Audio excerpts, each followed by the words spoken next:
ज्ञानेश महाराव यांनी एका कार्यक्रमात प्रभू श्रीरामचंद्रांबाबत केलेल्या आक्षेपार्ह वक्तव्याच्या निषेधार्थ अमरावतीत भाजप युवा मोर्चाने आंदोलन केलं।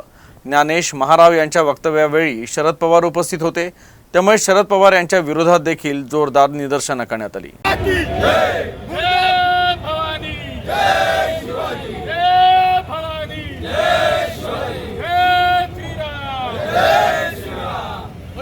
ज्ञानेश महारावचं करायचं काय? केंद्र आव्हाडचं करायचं काय?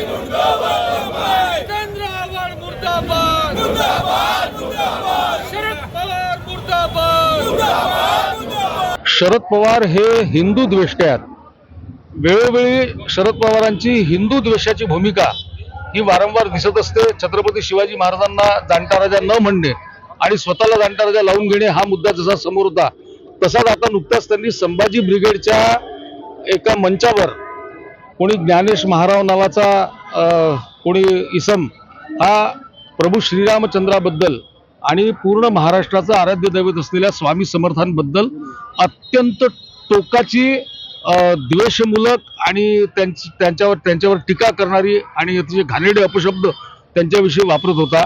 आणि शरद पवार आणि कोल्हापूरचे ते शाहू निवडून आलेले खासदार हे दोघेही मंचावर राहून मूकपणे हे सगळं ऐकत होते।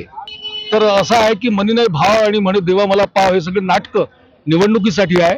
हिंदूंच्या लक्षात आलं पाहिजे आणि येत आहे लक्षामध्ये की महाराष्ट्रामध्ये जाती जातीमध्ये भांडण लावण्याचं काम कोण करता आहे, कोणाची याला फूस आहे आणि अशा तऱ्हेची जी विषारी जे सगळे वक्ते आहेत, विषारी विचार मांडणारे जे लोक आहेत, धर्मात फूट पाडणारे जे लोक आहेत, ते कोण पोचतायत, त्यांना कोणाचं समर्थन आहे हे शरद पवारांनी आपल्या कृतीतून दर्शवून दिलेलं आहे।